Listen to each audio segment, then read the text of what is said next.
ये मोमबत्ती है, जल रही है ना। और इस मोमबत्ती के नीचे हम जब गुब्बारा ले जाएंगे तो क्या होगा? गुब्बारा फूट जाएगा। पक्का यही होगा? चलो देखते हैं होता कि नहीं होता।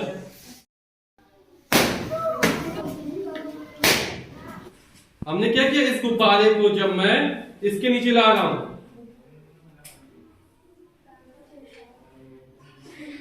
ये गुब्बारा नहीं फूट रहा।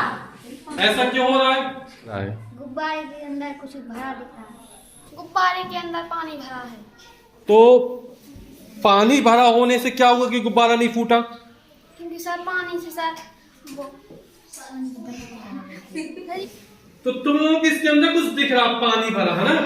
इसके अंदर मैंने पानी भर दिया था।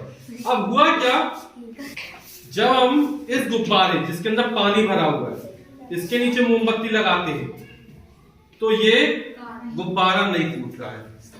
ऐसा इसलिए होता है कि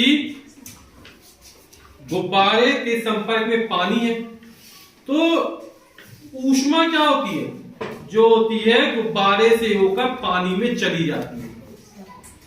जिस तापमान पे गुब्बारे को फूटना चाहिए वो तापमान नहीं मिल पा रहा है। ऊष्मा क्या हुई, पानी में चली गई, जिसके कारण ये गुब्बारे हमारा नहीं फूट पाता है। यदि इसके अंदर पानी ना भरा होता तो क्या होता, ये जैसे फूट गया था। आप लोगों ने देखा था ना। जैसे ये कागज है ना, और इस कागज में आग के पास ले गए तो क्या हुआ, ये कागज में आग लग गई ना, कागज जल गया। अब ये फिर कागज है ना, और इसमें हम फिर आग लगा रहे हैं।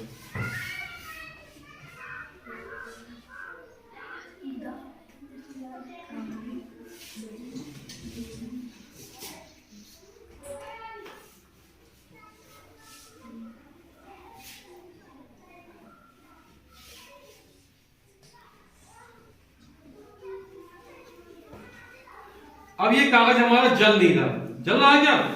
कागज तो बड़ा दिख रहा है लेकिन ये जल नहीं रहा है। देखो बहुत देर तक लगा है। पिछले बार कागज जल गया था ना, ये नहीं जल रहा है। ऐसे क्यों नहीं जल रहा ये? ऐसा इसलिए हो रहा है कि देखो इसके अंदर गिलास है, और गिलास छू जरा कैसा छू गरम है ना। तो ये गिलास क्या है, गरम हो गया। ऊष्मा कागज से होकर कहां चली गई, गिलास में चली गई। तो जिस तापमान पे कागज को गलना चाहिए, देखो ये काला पड़ा है, ये साफ कर दिया, ये हाथ लगेगा, लेकिन ये जल नहीं पाया। क्यों नहीं जला? क्योंकि जो ऊष्मा है इस कागज से होकर गिलास में चली गई।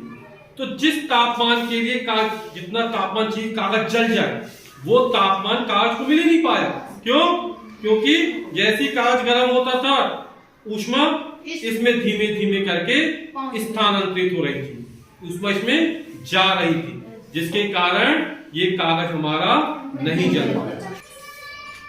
जैसे हमने ये गिलास रखा, इसके ऊपर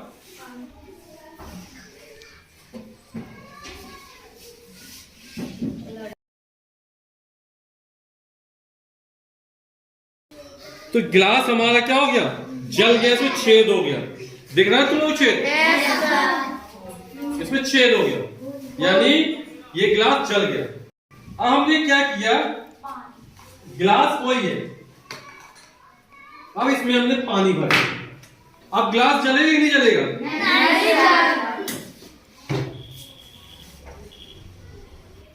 देखो गिलास में छेद वगैरह कुछ नहीं हुआ है ना, और हम लगातार मोमबत्ती जल रही है और गिलास हमारा उसी तरह है। पिछली बार गिलास में छेद हो गया था, है ना। तो इस बार गिलास में छेद क्यों नहीं हो पा रहा है? सब गिलास से होकर ऊष्मा पानी में पहुंच गई, इसलिए नहीं वो जल रहा। हाँ, तुम लोग सही पहचान रहे हो, है ना, कि गिलास प्लास्टिक का है ना, तो ये गर्म हुआ तो पिघल जाना चाहिए, लेकिन ऊपर पानी रखा हुआ है, तो यहां से ऊष्मा की मात्रा, ऊष्मा का स्थान पानी में हो रहा है ना। तो पानी का तापमान धीमे धीमे करके बढ़ रहा है, इसीलिए ये गिलास हमारा पिघल नहीं पा रहा है ना। पिछली बार हमने क्या किया था, जब गिलास को रखा था और जैसे ही यहाँ पर ऊष्मा पहुंची तो इसमें छेद हो गया था, लेकिन इसमें ऐसा नहीं हो पा रहा। क्यों? क्योंकि ऊष्मा अब पानी में स्थानांतरित हो रही है। जितने तापमान में ये प्लास्टिक पिघलनी चाहिए वो उतना टेम्परेचर उसको नहीं मिल पा रहा है।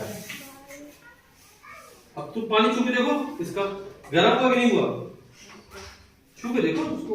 हाँ, गर्म हो गया, यानी इसमें पानी क्या हो गया, गर्म हो गया। देखो इससे धुआं भी उठने लगा।